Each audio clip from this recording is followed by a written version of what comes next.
जय श्री कृष्णा। राधे राधे। हे प्रिय भक्तों, आप सभी को नरक चतुर्दशी व्रत की हार्दिक शुभकामनाएं।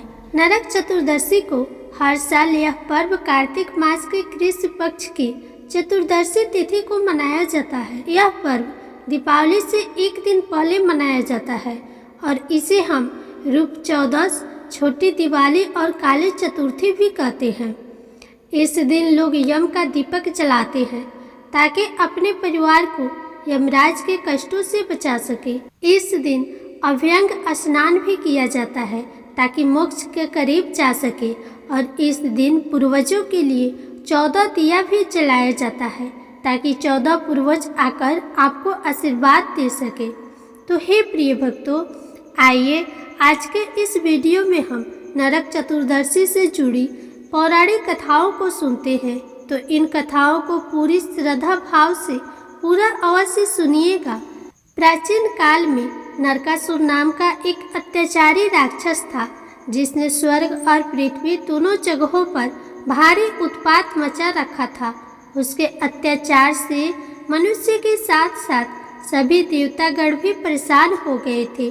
वे विश्व विजेता बनना चाहता था, इसीलिए उसने कई राजाओं और उस राज्य की 16,000 कन्याओं को बंदी बना लिया था। वो उन कन्याओं से जबरन विवाह करना चाहता था। नरकासुर यह अनर्थ ना कर दे, इसीलिए एक दिन देवराज इंद्र भगवान श्री कृष्ण के पास मदद मांगने गए और उनसे नरकासुर के अत्याचारों की सारी बात कही। नरकासुर को ये श्राप मिला हुआ था कि वह स्त्री के हाथों मारा जाएगा और इस बात को श्री कृष्ण भगवान जानते थे।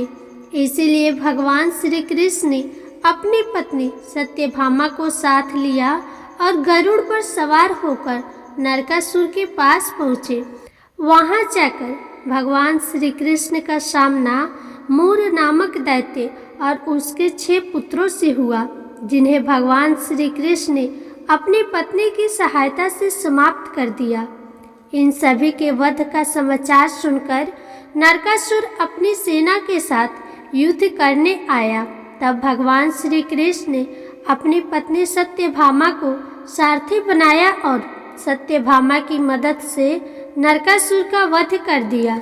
जिस दिन नरकासुर का वध हुआ था उस दिन कार्तिक मास के कृष्ण पक्ष की चतुर्दशी तिथि थी, इसीलिए इस तिथि को नरक चतुर्दशी के नाम से जाना जाता है। इस दिन भगवान श्री कृष्ण नरकासुर के कैद से 16,000 कन्याओं को भी मुक्त किया था। इसी कारण इस दिन दीपक जलाकर खुशी मनाई गई थी। यही वो 16,000 कन्याएं हैं जो बदनामी से भय से अपने परिवार के पास नहीं लौटी और उन्होंने श्री कृष्ण को ही अपना सब कुछ मान लिया। इसीलिए भी कहते हैं कि श्री कृष्ण की 16,000 पत्नियां हैं। जय श्री कृष्ण। हे प्रिय भक्तों, अब आइए नरक चतुर्दशी व्रत की दूसरी कथा को सुनते हैं। प्राचीन समय में रंती देव नामक राजा था। वह पहले जन्म में धर्मात्मा दानी था। उसी पूर्वोक्त कर्मों से इस जन्म में भी राजा ने अपार दान आदि देकर सत्य कार्य किए। जब उसका अंत समय आया तब यमराज के दूत उन्हें लेने आए। बार बार राजा को लाल लाल आंखें निकालकर कह रहे थे, राजन नरक में चलो, तुम्हें वहीं चलना पड़ेगा। इस पर राजा घबराया और नरक में चलने का कारण पूछा। यम के दूतों ने कहा, राजन आपने जो कुछ दान पुण्य किया है उसे तो समस्त विश्व जानता है, किंतु पाप को केवल भगवान और धर्मराज ही जानते हैं। राजा बोला, उस पाप को मुझे भी बताओ जिससे उसका निवारण कर सकूं। यमदूत बोले, एक बार तेरे द्वार से भूख से व्याकुल एक ब्राह्मण लौट गया था, इससे तुझे नरक में जाना पड़ेगा। यह सुन राजा ने यमदूतों की सेना से विनती की कि मेरी आयु 1 वर्ष बढ़ा दी जाए। इस विषय को दूतों ने बिना सोच विचार किए ही स्वीकार कर लिया और राजा की आयु 1 वर्ष बढ़ा दी गई। यमदूत चले गए।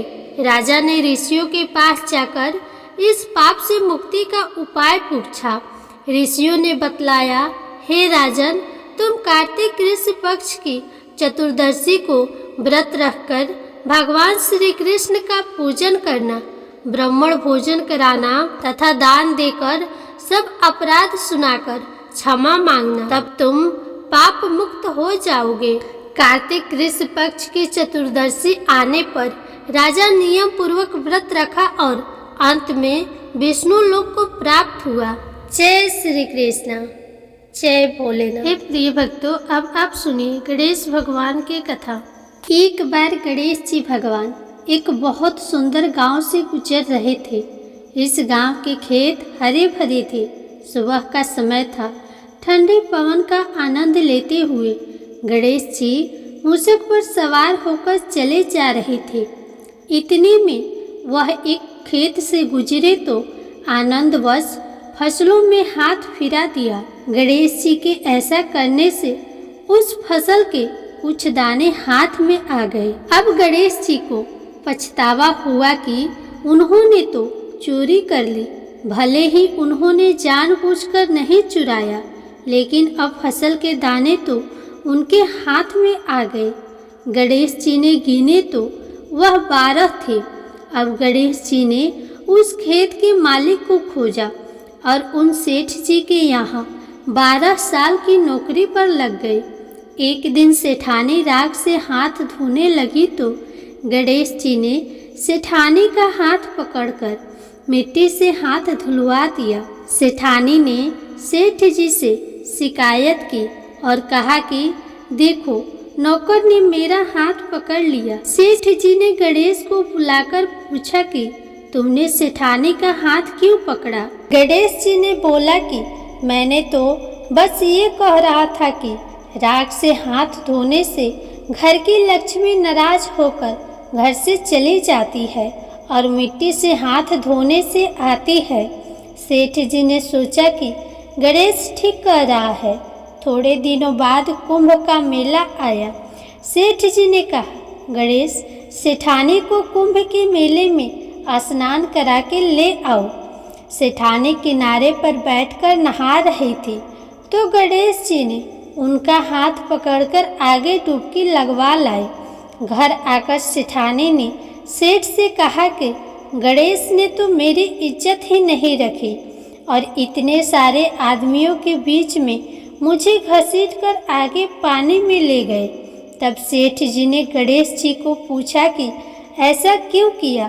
तो गणेश जी ने कहा कि सेठानी किनारे बैठकर गंदे पानी से नहा रही थी तो मैं आगे अच्छे पानी में डुबकी लगवाकर ले आया। इससे अगले जन्म में बहुत बड़े राजा और राजपाट मिलेगा। सेठ जी ने सोचा कि गणेश ठीक कह रहा है। एक दिन घर में पूजा पाठ हो रही थी, हवन हो रहा था। सेठ जी ने गणेश को कहा कि जाओ, सेठानी को बुलाकर ले आओ। गणेश सेठानी को बुलाने गए तो सेठानी काले चुनरी ओढ़कर चलने लगी तो गणेश जी ने काले चुनरी फाड़ दी और कहा कि लाल चुनरी ओढ़ के चलो। सेठानी नाराज होकर सो गई। सेठ जी ने आकर पूछा, क्या बात है? तो सेठानी ने बोला कि गणेश ने मेरी चुनरी फाड़ दी। सेठ जी ने गणेश को बुलाकर बहुत डांटा तो गणेश जी ने कहा, पूजा पाठ में काला वस्त्र नहीं पहनते हैं, इसीलिए मैंने लाल वस्त्र के लिए कहा। काला वस्त्र पहनने से कोई भी शुभ काम सफल नहीं होता है। फिर सेठ जी ने सोचा कि गणेश है तो समझदार। एक दिन सेठ जी पूजा करने लगे तो पंडित जी ने बोला कि वो गणेश जी की मूर्ति लाना भूल गया, अब क्या करे? तो गणेश जी ने बोला कि मेरे को ही मूर्ति बनाकर विराजमान कर लो, आपके सारे काम सफल हो जाएंगे। यह बात सुनकर सेठ जी को भी बहुत गुस्सा आया और बोला कि तुम तो अब तक सेठानी से ही मजाक करते थे, मेरे से भी करने लग गए। तो गणेश जी ने कहा, मैं मजाक नहीं कर रहा हूँ, मैं सच बता रहा हूँ। इतने में ही गणेश ने गणेश जी का रूप धारण कर लिया और सेठ और सेठानी ने ही गणेश जी की पूजा की। पूजा खत्म होते ही गणेश जी अंतर्ध्यान हो गए। सेठ सेठानी को बहुत धोखा हुआ और उन्होंने कहा कि हमारे पास तो गणेश जी रहते थे और हमने उनसे इतना काम कराया।